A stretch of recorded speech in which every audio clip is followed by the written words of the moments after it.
ఒంగోలు భాగ్యనగర్లోని ప్రకాశం జిల్లా Telugu Desam party parliament కార్యాలయంలో జిల్లా అధ్యక్షుడు నూకసాని బాలాజీ మీడియా సమావేశం నిర్వహించారు.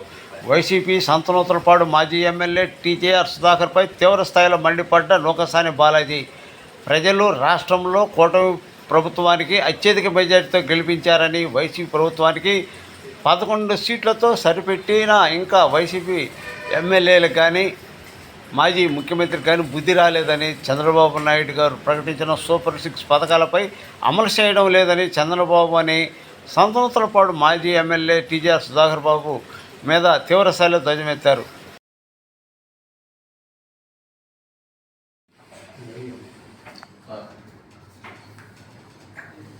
తెలుగుదేశం పార్టీ అధికారంలోకి వచ్చిన తర్వాత ఏదైతే చంద్రబాబు నాయుడు గారు ఎన్నికల్లో హామీ ఇచ్చారో ఆ హామీలన్నీ అమలుగా కృషి చేస్తూ ఉన్నారు. అది ప్రారంభించడం కూడా జరిగింది. 2 నెలల కాలంలోనే ఏదైతే ప్రజలకి ఎన్నికల వాగ్దానం చేశారో గత ప్రభుత్వంలా కాకుండా ఒక్కొక్కటి వరుసగా చేసుకుంటూ వస్తున్నారు. ఈరోజున్న ఆర్థిక పరిస్థితులన్నీ దృష్టి పెట్టుకుని కూడా రాష్ట్రాన్ని జగన్మోహన్ రెడ్డి ధ్వంసం చేసి వెళితే దాన్ని పునర్నిర్మాణం చేసుకునే క్రమంలో భాగంగా హామీలను ఎక్కడ కూడా తప్పకుండా చూస్తున్నారు. ఒక ప్రభుత్వుడు అంటాడు, సిబిఎన్ సూపర్ 6 పథకాలపై వెనకడుగు. కొంచెమైనా ఇంగిత జ్ఞానం ఉంటే వెనకడుగు వేసేది లేదా, కనీసం పత్రికలు చదివే అలవాటు ఉన్నా తెలుస్తుంది. పెన్షన్లు 4,000 ఇస్తామన్నారు, 4,000 రూపాయలు ఇచ్చారా లేదా? ఏప్రిల్, మే, జూన్ నెలకి పెంచింది కూడా 3 నెలలు కల్పిస్తామన్నారు, ఇచ్చారా లేదా? 4,000 రూపాయలు పెన్షన్ ఇచ్చి పెరిగిన 3 నెలలకు 3,000 కలిపి 7,000 రూపాయలు జూన్ 1న, ఇది జూలై 1న జగన్మోహన్ రెడ్డి గారు ఏదైతే 3,000 చేసేళ్ళకి 5 సంవత్సరాలు పట్టింది. చంద్రబాబు నాయుడు గారు 4,000 చేస్తూ పెంచిన 3 నెలలకు 7,000 రూపాయలు ఇచ్చారా లేదా? దానివలన పెరిగినటువంటి 3,000 రూపాయల వలన అంటే 3 నెలలకి 1,650 కోట్ల రూపాయలు రాష్ట్రం మీద ఆర్థిక భారం పెడుతూ ఉంది. 4,000 పెంచినందువలన 1,000 మొత్తం చూసుకుంటే 8,900 కోట్ల రూపాయల ఆర్థిక భారం. అంటే ప్రభుత్వము చెప్పిన మాట తప్పకుండా పెన్షన్ల విషయంలోనే 1,000 కోట్ల రూపాయల బడిని కూడా భరిస్తూ చేస్తుంటే కొంతమంది ప్రబుద్ధులు ఇవాళ చంద్రబాబు నాయుడు గారు వెనకడుగు వేస్తున్న సూపర్ 6 పథకాల మీద. మహిళలది కూడా ఏదైతే 18 సంవత్సరాలు దాటారో వాళ్ళందరికీ నెలకు 1,500 రూపాయల చొప్పున సంవత్సరానికి 18,000 ఇచ్చేటువంటి కార్యక్రమాన్ని కూడా శ్రీకారం చుట్టినటువంటి సందర్భం కూడా కనపడతా ఉంది. ఏ ఒక్క పథకాన్ని కూడా చంద్రబాబు నాయుడు గారు ఆపరు. ఈ కూటమి తెలుగుదేశం పార్టీ, జనసేన, బీజేపీ కూటమి ఏదైతే హామీలు ఇచ్చిందో ఆ హామీలు అమలు చేయడానికి సిద్ధంగా ఉంది. ఆ విధంగా ఒక్క కడుగు ముందుకు వేసిన సందర్భం. ఇంకొక ఆయన విజయసాయిరెడ్డి, ఆయన మీద వచ్చిన ఆరోపణలు పక్కదారి పట్టించడానికి ఒక కుల సమస్యను తీసుకొచ్చాడు ఈ రాష్ట్రంలో. నేనైతే దాని జోలికి పోవటం లేదు, ఎందుకంటే అదంతా రాష్ట్రంలో ప్రజలకు తెలుసు, పత్రికలకు తెలుసు, మీడియా మొత్తానికి తెలుసు. ఆ అక్రమ సంబంధాల విషయం అయ్యేది నేను మాట్లాడదలుచుకోలేదు. కాకపోతే ఆయన అంటాడు టీటీడీలో తిరుపతి దేవస్థానంలో అన్నీ కమ్మవారికేనా అని. టీటీడీ ఈఓ ఎవరో కనీస పరిజ్ఞానం లేకుండా మాట్లాడతాడు ఒక రాజ్యసభ సభ్యుడిగా ఉన్న విజయసాయిరెడ్డి. టీటీడీ ఈఓ శ్యామలరావు గారు ఐఏఎస్, ఆయన బీసీ కులానికి సంబంధించిన వారు. జేఈఓ వెంకయ్య చౌదరికి ఇచ్చారేమి ఇస్తే కమ్మవాళ్ళు అసలు ఆ పదవులకు పనికిరారా? ఈ పార్టీలో వాళ్ళు కూడా పనిచేస్తూ ఉన్నారు కదా, నాయకత్వ బాధ్యతలు ఇస్తున్నారు. ఈ పార్టీని కష్టకాలంలో కూడా వాళ్ళు కూడా సపోర్ట్ చేసుకుంటూ అన్ని విధాలుగా ఆర్థికంగా అన్ని రకాలుగా పోషించుకుంటూ వచ్చారు కదా, మరి వాళ్ళని పక్కన పెట్టాలా?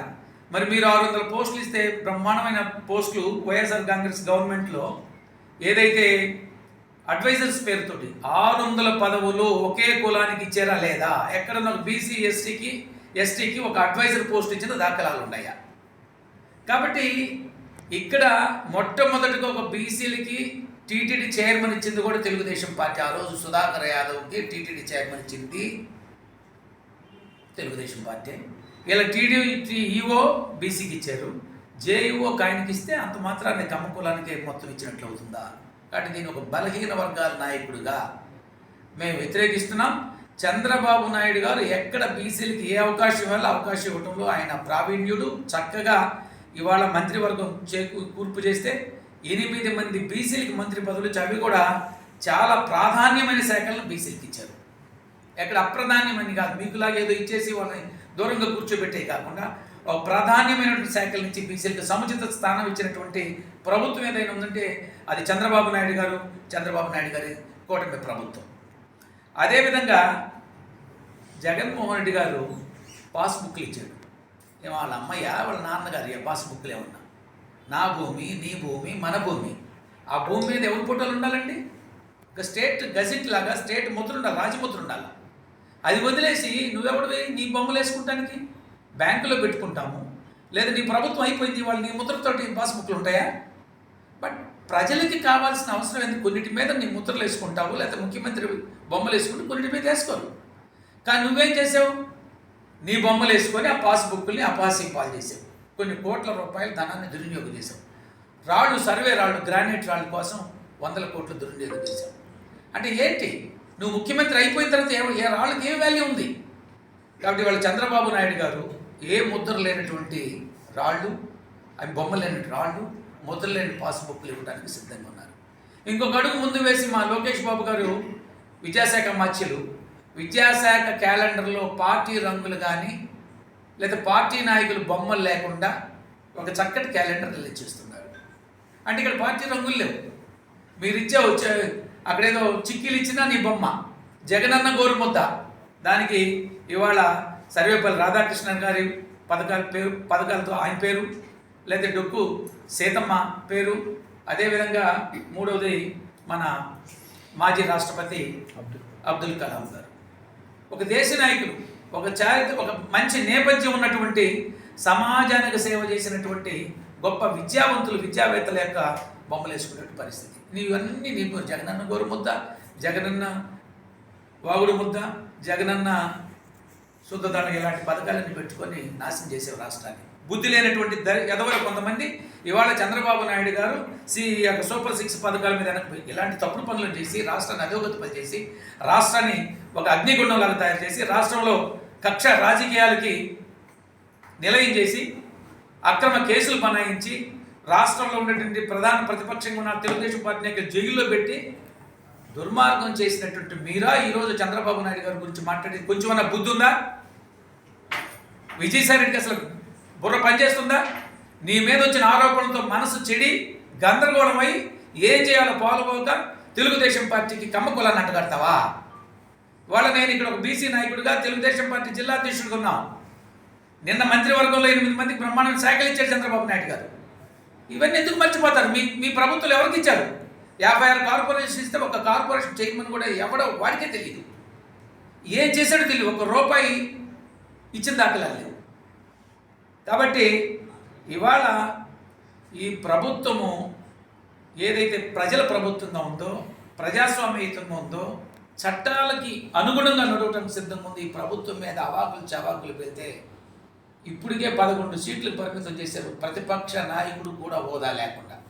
ఇంకొక బుద్ధి లేని పని, నాకు ప్రతిపక్ష హోదా కావాలనే లేదు. నీకు బుద్ధి ఉందా లేదా? ఆ రోజు 23 మంది ఎమ్మెల్యేలు ఉంటే 5గురు లాగేసి తెలుగుదేశం నుంచి ప్రతిపక్ష హోదా కూడా లేకుండా పోతుందని చెప్పినటువంటి జగన్మోహన్ రెడ్డి గారు ఆయనకి జ్ఞాపక శక్తి తక్కువలా ఉంది. బుర్ర పనిచేయదు. సరిగ్గా చదువుకుంటే కదా, ఎప్పుడో చదువుకొని ఉంటే కదా. 18 మందికి దిగితే ప్రతిపక్ష హోదా పోతున్నట్టు జగన్మోహన్ రెడ్డి గారు 11 మందికి ఎలా వస్తుందయ్యా? బుద్ధి లేకుండా మాట్లాడతావు? నీకు కొంచెమైనా జ్ఞానం ఉందా? ఒక మనసు చెడకూడదు. గెలుపోటములు సర్వసాధారణమైనటువంటి, ప్రజలు అంగీకరిస్తే గెలుస్తారు, ప్రజలు అంగీకరించకపోతే ఇంటికి పంపిస్తారు. ఎంత దారుణంగా నేను ఇంటికి పంపించారు. 151 సీట్ల నుంచి 11 సీట్లకు పరిమితం చేశారు.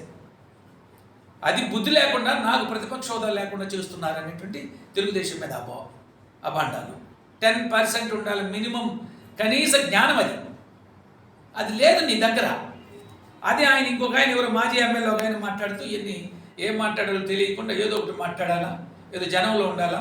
ఈ నియోజకవర్గాన్ని అత్యంత దారుణంగా దోపిడీ చేసిన వ్యక్తులు కూడా మాట్లాడటం చాలా దుర్మార్గమైన విషయం. అదేవిధంగా ఇవాళ హౌసింగ్ స్కీమ్ 2014-19 మంది 2.5 లక్షల రూపాయలు ఇచ్చే విధంగా ఇవాళ కేంద్ర ప్రభుత్వం 4 లక్షల రూపాయలు ఇస్తే 2.5 లక్షల రూపాయలు వాళ్ళు 1.5 లక్షల రూపాయలు రాష్ట్ర ప్రభుత్వం భరించి ఇల్లు కట్టడానికి ముందుకు వస్తున్నది. ఈ 100 రోజుల్లో 1,25,000 ఇళ్ళు పూర్తి చేయాలన్నటువంటి ఒక టార్గెట్ పెట్టుకొని ఉన్నారు. రాబోయే 1 ఇయర్లో, కంప్లీట్ 1 ఇయర్లో 8,25,000 ఇళ్ళు పూర్తి చేస్తామని చంద్రబాబు నాయుడు గారు మన హౌసింగ్ మినిస్టర్ ద్వారా తెలియజేస్తున్నారు. 3 సెంట్లు గ్రామాల్లో ఇస్తాం, 2 సెంట్లు టౌన్లో. నువ్వెంత ఇచ్చావు? 1.5 సెంటు, 1 సెంటు. ఎక్కడిచ్చావు? ఒక్క కాలనీ అన్నా జగనన్న హౌసింగ్ కాలనీ ఎక్కడన్నా ప్రజలకు దగ్గర కానీ, నివాస కేంద్రాలకు దగ్గరగా కానీ, లేకపోతే సరైన ప్రదేశం ఉన్నాయా?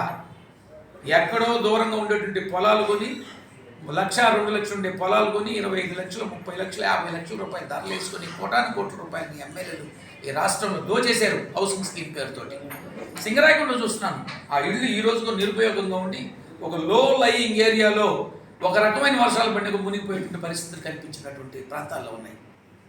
కాబట్టి చంద్రబాబు నాయుడు గారు బడుగు బలహీన వర్గాలకి తగు ప్రాధాన్యత ఇస్తున్నారు, మంత్రివర్గాలు ప్రాధాన్యత ఉంటుంది. వాటన్నిటికంటే మించి ప్రజలకి చక్కటి పరిపాలన, ప్రజాస్వామ్యత పరిపాలన, రాక్షసమైనటువంటి క్రీడలు లేకుండా, దుర్మార్గమైనటువంటి హింస లేకుండా రాజ్యాంగబద్ధంగా పరిపాలన చేస్తూ ప్రజలందరూ మన్నలు పొందుతున్నారు.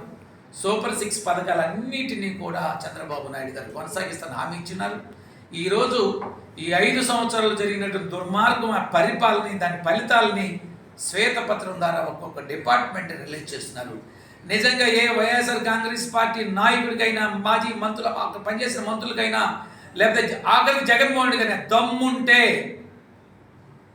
నీవు ఈ శ్వేతపత్రం సరైంది కాదు అని ఛాలెంజ్ విసురు, రుజువు చేయి. మేమందరం కూడా క్షమాపణ చెబుతాం తప్పుంటే. నిండు అసెంబ్లీలో రిలీజ్ చేస్తున్నారు చంద్రబాబు నాయుడు గారు శ్వేతపత్రాలు. అవి అవునా కాదా? రాష్ట్రం ఎన్ని వేల కోట్ల 10,000 కోట్ల రూపాయలతో 10 లక్షల కోట్లు దారుణంగా అప్పులు మయం చేసిపోయినావు నువ్వు. ఈ అప్పులను ఏం చేసినట్టు? ఏ పరిశ్రమలు వచ్చినాయి? ఏం అభివృద్ధి చేసావు? ఏమి లేదు, గుండు సున్నా. తీరేస్తే కొన్ని పథకాలు ఏదో పెట్టావు, మిగతా ఇసుక. ఇవాళ ఇసుకని మేము ఓన్లీ ఖర్చులు, ట్రాన్స్పోర్ట్ ఖర్చులు తప్ప, ఆ జిఎస్టీ తప్ప ఇంకేం తీసుకోవటం లేదు. ఒక్కొక్క ట్రాక్టర్కి 8,000 రూపాయలు తీసుకున్నాం. ఇవాళ 500 లేదా 1,300 రూపాయలతో, depending on the distance, depending on the location బట్టి ఆ ఖర్చులు పెరుగుతున్నాయి తప్ప ఇవాళ 1 రూపాయి కూడా ప్రభుత్వం తీసుకోవటం లేదు. ఇలా ప్రభుత్వం ప్రజలకి జవాబుదారీతనంగా పనిచేస్తున్న ప్రభుత్వం మీద అవాకులు చవాకులు పెడితే మీ నోట్లో ప్రజలు పోస్తారని తెలియజేస్తున్నారు. Thank you.